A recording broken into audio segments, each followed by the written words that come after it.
네, 안녕하세요. 청년부를 섬기고 있는 권혜진 목사입니다. 혹시 오늘 저를 처음 보시는 분도 계실 수 있을 것 같은데요. 방금 목사님이 지난주에 부임하시니라고 했는데 저 2주 전에 이제 부임을 했고요. 네, 제가 왔다고 금교준 목사님 어디 가시고 그런 거 아니니까 금 목사님 걱정은 안 하셔도 됩니다. 네.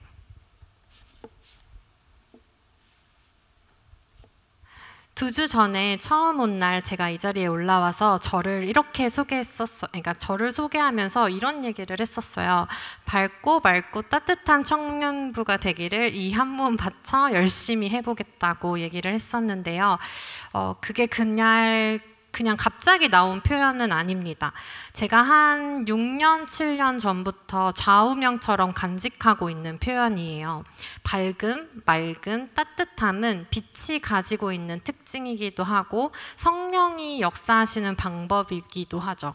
저는 예수 그리스도의 빛을 품은 삶은 반짝반짝 빛날 수밖에 없다고 믿는 사람이어서 준비한 멘트는 아니었지만 그 순간 거룩한 빛 운정교회 청년부가 진짜 한 사람 한 사람 거룩한 빛을 담아내길 바라는 마음에서 이렇게 순간적으로 올라왔던 표현이었습니다. 그렇다면 반짝반짝 빛나는 사람, 그거 어떻게 하는 걸까요? 네, 이미 빛나고 계신 분들도 계시지만 저는 거기에 대한 힌트를 오늘 본문에서 찾았습니다. 오늘 본문은 바울이 감옥에서 빌립보 교인들에게 쓴 편지입니다. 본문 앞쪽에는 유명한 구절인 너희 안에 이 마음을 품으라 곧 그리스도 예수의 마음이니, 이런 거 한번 들어보셨나요? 그런 게 있는 그런 본문이에요. 앞에 구절을 한번 같이 한 목소리로 읽어볼까요? 시작. 너희 안에 이 마음을 품으라 곧 그리스도 예수의 마음이니 그는 근본 하나님의 본체시나 하나님과 동등됨을 취할 것으로 여기지 아니하시고 오히려 자기를 비워 종의 형체를 가지사 사람들과 같이 되셨고 사람의 모양으로 나타나사 자기를 낮추시고 죽기까지 복종하셨으니 곧 십자가에 죽으심이라. 이러므로 하나님이 그를 지극히 높여 모든 이름 위에 뛰어난 이름을 주사 하늘에 있는 자들과 땅에 있는 자들과 땅 아래에 있는 자들로 모든 무릎을 예수의 이름에 꿇게 하시고 모든 입으로 예수 그리스도를 주라 시인하여 하나님 아버지께 영광을 돌리게 하셨느니라. 아멘. 바울은 빌립보 교인들에게 예수를 이렇게 소개합니다. 예수님이 누구시냐면, 어떤 분이시냐면 원래 본체가 하나님이신데 하나님이랑 똑같이 굴지 않으시고 신의 모습을 내려놓고 사람의 모양으로 나타난 것도 모자라서 자기를 낮추시고 죽기까지 복종하신 분이셔 라고 이제 소개를 하고 있는 거죠. 근데 그 복종이 어떤 복종이냐면 죽기까지 한 복종이라는 거예요. 그래서 그 다음에 이렇게 말해요. 그래서 하나님이 예수님을 지극히 높여서 모든 이름 위에 뛰어난 이름을 주셨는데 하늘에 있는 자들이나 땅에 있는 자들이나 땅 아래에 있는 누구라도 예수의 이름 앞에 무릎을 꿇게 하셨다. 그리고 하나님은 모든 입이 예수를 주라 시인하는 걸 통해서 영광 받으신다고 말한 거예요. 그리고 오늘 이제 본문이 이어집니다. 그러므로라고 시작하는데요. 그러므로 나의 사랑하는 자들아, 이렇게 말해요. 그러므로 예수님이 이런 분이심으로, 말씀 한번 또 띄워주시겠어요? 네. 그러므로 나의 사랑하는 자들아, 너희가 나 지금 감옥에 있다고 막 너 원래 살던 대로 막 살지 말고 나 있을 때만 잘하고 그러지 말고 지금 나 없을 때도 잘해라, 이렇게 하고 있는 거죠. 근데 그 잘하라는 게 어떻게 잘하라는 거냐면 항상 복종하여 두렵고 떨림으로 너희 구원을 이루라, 이렇게 말하고 있는 거예요. 그럼 뭘 복종하라는 걸까요? 아까 읽었던 8절에서 복종이라는 단어가 이미 나왔어요. 8절에 보면 사람의 모양으로 나타나사 자기를 낮추시고 죽기까지 복종하셨으니 곧 십자가에 죽으심이라. 바울은 지금 십자가에서 죽으신 그 복종을 방금 전에 말해놓고 우리 보고 나 없을 때 잘해 하면서 항상 복종해 라고 말하고 있는 거죠. 그러면서 예수님이 십자가에 죽으신 것처럼 그럼 우리한테 예수님이 십자가에 죽으신 것처럼 너네도 항상 죽으라 이렇게 말하고 있는 걸까요? 갑자기 이게 막 자기 십자가를 져라 이렇게 말하고 있는 걸까요? 뭐 누군가는 그렇게 연결시켜서 해석할 수도 있겠지만 저는 이 본문을 그렇게 보지 않았습니다. 왜냐하면 예수님의 복종, 그러니까 십자가 죽음은 죽음이 끝이 아니었고 죽음 자체가 목적이지 않았기 때문입니다. 예수님의 죽음 뒤에는 부활이 있었습니다. 그러니까 예수님은 살기 위해서 십자가에서 죽으신 거죠. 그러니까 예수님의 복종의 목적은 다시 사는 데 있었습니다.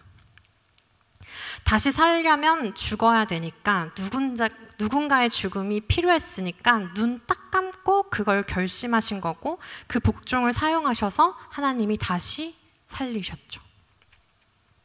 죽었다가 다시 살아나는 과정, 그러니까 부활은 왜 필요했을까요? 구원 때문입니다. 죽음에서 건져내는 거, 죽었다가 다시 사는 거, 죄 가운데서 구해내는 거, 어둠 가운데서 빛을 보는 거, 그게 구원인데요. 그래서 아까 그 십자가 복종 뒤에 모든 이름 위에 가장 뛰어난 이름이 언급되었던 것입니다. 마태복음 1장 21절에 보면 아들을 낳으리니 이름을 예수라 하라. 이는 그가 자기 백성을 그들의 죄에서 구원할 자이심이라 하니라 라고 말하고 있고, 또 누구든지 주의 이름을 부르는 자는 구원을 받으리라. 다른 이로서는 구원을 받을 수 없나니 천하 사람 중에 구원을 받을 만한 다른 이름을 우리에게 주신 일이 없음이라 하였더라. 자기 백성을 그들의 죄에서 구원할 자, 부활하신 우리 주 예수, 그 예수의 이름을 부르는 자가 구원을 받을 수 있고 다른 이름을 가지고서는 구원을 받을 수 없다고 성경은 말하고 있습니다. 그러고 나서 그런 전 이해를 가지고 오늘 본문을 다시 보면 오늘 본문도 복종의 방향성을 구원이라고 명확하게 제시하고 있습니다. 항상 복종하여 두렵고 떨림으로 너희 구원을 이루라. 구원을 이룬다는 게 뭘까요? 먼저 구원의 뜻을 좀 찾아봤어요. 위키백과에 쳐보니까 일반적으로 어떤 위험한 상황에서 구출되거나 속박에서 해방된다는 뜻을 가지고 있다. 그러면서 신학에서 쓰이는 용어로서는 하나님의 자녀가 된 거, 죄에서 자유롭게 되는 거, 그리스도를 믿는 믿음으로 나타남 이렇게 써 있더라고요. 그리고 이제 네이버에 쳐보니까 이제 구는 구원하다 구, 건지다 구, 돕다, 고치다, 치료하다, 막다, 못하게 하다라는 그 구를 쓰고 있고요. 원은 돕다, 구원하다, 당기다, 끌어당기다, 잡다, 매달리다. 그러면서 이제 첫 번째 뜻은 어려움이나 위험에 빠진 사람을 구하여 줌. 두 번째는 인류를 죽음과 고통과 죄악에서 건져내는 일이라고 말하고 있어요. 우리가 이 구원을 받는다라는 표현은 많이 쓰는데 구원을 이룬다라고는 잘 말 안 하는 것 같아요. 구원은 사실 믿음으로 말미암아 전적인 은혜로 받는 거잖아요. 그래서 구원을 받다가 이제 피동사라면 구원을 이루는 건 좀 더 능동적인 게 더 부각이 되는 거죠. 원어를 찾아봐도 본문에 쓰인 이룬다라는 표현은 완전히 일하다, 만들다, 행하다, 성취하다의 의미를 가지고 있습니다. 아까 구원의 뜻을 다시 생각해 보면 어려움이나 위험에 빠진 사람을 구하여 줌, 인류를 죽음과 고통과 죄악에서 건져내는 일. 여기서 우리는 두 가지 측면에서 구원을 이룰 수 있다는 힌트를 얻을 수 있습니다. 첫 번째는 내가 구원을 받는 거. 두 번째는 내가 구원을 하는 거. 근데 구원을 하는 게 뭐 일상 속에서 누구를 건져내 주는 것 차원이 아니라 진짜 믿음으로 말미암는 구원을 말하는 거라면 이건 신학적으로 이제 내가 구원을 한다는 게 말이 안 되잖아요. 그러니까 이렇게 바꿔서 말할 수도 있을 것 같아요. 다른 사람의 구원을 돕는 거. 고린도후서 5장에 보면 이런 말씀이 있어요. 모든 것이 하나님께로서 났으며 그가 그리스도로 말미암아 우리를 자기와 화목하게 하시고 또 우리에게 화목하게 하는 직분을 주셨으니. 궁극적인 구원의 목적은 영원히 하나님과 화목하게 지내는 건데, 그러고 나서 끝이 아니라 다른 사람들도 하나님과 화목하게 하는 직분이, 다른 사람들의 구원을 돕는 본분이 우리에게 있는 것입니다. 그리고 늘 막연했던 하나님 사랑과 이웃 사랑은 거기서 시작되는 거죠. 그래서 제가 오늘은 구원을 이루는 방법을 이제 좀 알려드리려고 해요. 네, 실질적으로 구원을 이루는 방법을 소개해드리려고 합니다. 뭐 두 가지가 있겠죠. 첫 번째는 내가 구원을 받는 방법, 두 번째는 다른 사람의 구원을 돕는 방법입니다. 첫 번째, 구원을 받는 방법.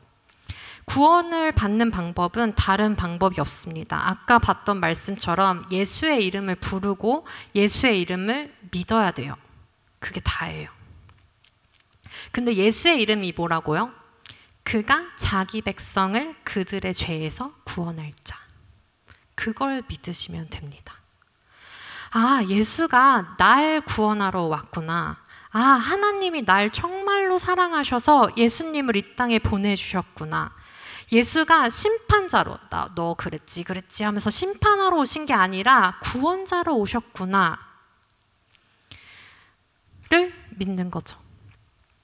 어둠에 있다고 느낄 때 그게 끝이라고 생각하는 게 아니라 구원자가 내 안에 계심을 믿고 빛을 찾는 거. 그렇게 예수의 이름을 부르고 붙잡고 믿는 거. 그 믿음으로 우리는 구원을 받습니다. 두 번째, 구원을 돕는 방법은요. 보통 간사, 전도사, 목사처럼 하나님의 말씀을 직접적으로 전달하거나 삶을 들여서 목회자, 사역자로 헌신하는 걸 생각하실 수도 있겠지만 하나님은 특정 사람들만 구원을 이루시길 원하지 않으세요. 그걸 어떻게 아냐고요? 성경에 보면 하나님의 온 관심이 우리의 구원에 있기 때문입니다. 얘네를 어떻게 구원해 주면 좋을까? 아, 방주를 주면 얘네가 살 수 있겠구나. 애굽에서 빼내오려면 얘네가 살 수 있지 않을까? 얘네가 노예처럼 남들한테 끌려다니지 않았으면 좋겠다. 아, 그럼 사사를 세워주면 내가 창조한 그 모습대로 살아갈 수 있을까? 아, 왕이 필요하다고? 그럼 왕을 보여주면 내가 보기에 심히 좋았던 그 모습대로 살 수 있겠니? 선지자를 보내줘도 소용이 없구나. 너네가 묶여있는 거, 나로부터 멀어지게 만드는 그거, 내 하나뿐인 아들을 주면 해결할 수 있겠니? 자유를 누리며 평안하게 살 수 있는 거니가 성경 전체에 걸친 하나님의 구원 역사이자 하나님 관심사이고 하나님 마음이에요. 구원, 그게 하나님 소원이고 하나님은 거기에 열심을 내시는 분이기 때문입니다. 그럼 우리는 어떻게 그 구원 사역에 동참할 수 있을까요? 오늘 다 본문이죠. 너희 안에 행하시는 이는 하나님이시니 자기의 기쁘신 뜻을 위하여 너희에게 소원을 두고 행하게 하시나니. 아멘. 구원을 돕는 방법은 내 안에 있는 소원의 그 힌트가 숨겨져 있습니다. 우리 안에서 행하시는 분은 하나님이신데 하나님이 자기의 기쁘신 뜻을 위해서 우리 안에 소원을 두셨고 그 소원을 가지고 행하게 하시는 겁니다. 그게 하나님이 우리를 통해서 구원을 이루시는 방법입니다. 그래서 그 하나님의 소원인 구원과 나의 소원이 만나는 자리를 저는 이제 소명이라고 불러요. 사명, 소명, 부르심, 그리고 꿈이라고 부르기도 하는데요.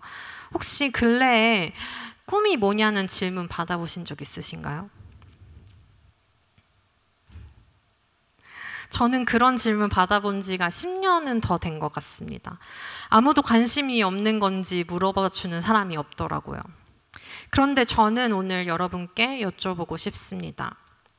사랑하는 거룩한 빛 운정교회 청년부 여러분, 꿈이 있으신가요? 혹시 세상이 말하는 기준 앞에, 세상이 세워놓은 줄에 서서 마음에 품고 있던 소원, 외면하고 계시진 않으신가요? 하나님의 뜻은 생각보다 거창하지 않으십니다. 항상 기뻐하라, 쉬지 말고 기도하라, 범사에 감사하라. 이것이 그리스도 예수 안에서 너희를 향하신 하나님의 뜻이니라. 아멘. 우리가 항상 기쁜지, 쉬지 않고 기도하고 있는지, 범사에 감사하고 있는지, 이렇게 들으면 사실 좀 거창해 보이죠. 아니, 어떻게 항상 기쁠 수가 있지? 어떻게 쉬지 않고 기도하고 모든 일에 감사할 수 있는지 하고 말이죠. 근데 소원하던 삶을 산다면, 하나님 소원과 내 소원이 만난 자리에서 소명을 발견한다면 항상 기쁘지 않을까요? 그거 가지고, 그거 붙잡고 계속 기도할 수 있지 않을까요? 그만큼 진심이니까 두렵고 떨리는 마음으로 하나님을 더 붙드는 삶을 살아가지 않을까요? 삶의 이유를 찾고 그토록 원했던 삶을 살 수만 있다면 어려움이 찾아오더라도 감사할 수 있지 않을까요? 그래서 저는 여러분들이 여전히 물으셨으면 좋겠습니다. 하나님, 저를 통해서 하시고 싶은 일이 무엇입니까? 하나님, 그때 그거 남들이 비웃을까 봐 숨겨놨던 꿈, 그거 혹시 하나님의 기쁘신 뜻을 위해 제 안에 두신 게 맞습니까? 하나님, 저는 어떻게 당신의 구원 사역에 동참할 수 있습니까? 구원과 소원이 만나 내 삶을 가득 채운다면 그 삶은 좀 살만 나지 않겠습니까? 오늘 제목을 이제 생기의 온기를이라고 지어봤어요. 꿈을 꾸는 사람의 초롱초롱한 눈빛을 혹시 본 적이 있으신가요? 삶의 이유를 찾은 사람은 생기를 잃을 수가 없습니다. 소원, 소망, 희망이 가지고 있는 생명력이 있기 때문입니다. 저는 오늘 저와 여러분이 그 생명력을 간직하길 바랍니다. 그리고 나의 소원이 나의 유익만을 위한 것이 아니라 나 혼자 잘 먹고 잘 살겠다고 품은 마음이 아니라 다른 이의 삶까지 건져낼 수 있다면 누군가가 빛을 보는 일을 도와줄 수 있다면 우리 삶은 결코 딱딱해지거나 차가워질 수 없을 것입니다. 그러니 사랑하는 거룩한 빛 운정교회 청년 여러분, 우리 부디 한 사람 한 사람 하나님의 소원인 구원과 나의 소원이 만나는 지점 잘 찾아내 봅시다. 그래서 우리 생기 넘치는 삶을 살아봅시다. 서두에서 말했던 반짝반짝 빛나는 삶, 하나님이 우리 호흡에 넣어주신 생기를 가득 채운 삶을 살아가 봅시다. 그리고 우리 그 생기를 우리끼리만 누리진 맙시다. 다른 이의 구원에도 관심을 가지며 온기를 더해 봅시다. 그게 사랑입니다. 그래서 우리 믿음으로 구원을 이루는 삶에서 소원으로 생기를 얻고 사랑으로 온기를 더한다면 우리는 그때 우리에게 항상 있어야 할 믿음과 소망과 사랑 안에서 항상 기쁘고 쉬지 말고 기도하고 범사에 감사하면서 하나님의 기쁘신 뜻을 이루며 살게 될 것입니다. 그리고 혹시 이 중에 이미 마음에 두신 소원 발견한 분 계시다면 모든 일을 원망과 시비 없이 하십시오. 그저 하시길 바랍니다. 우리 이 시간 찬양하면서 또 기도하는 시간 가졌으면 좋겠는데요. 하나님, 오늘 하나님의 소원과 나의 소원이 만나는 자리가 우리를 부르신 자리임을 알았습니다. 근데 하나님의 소원은 구원이시라면서요. 그래서 이제 제 마음에 두신 소원만 잘 찾으면 될 것 같습니다.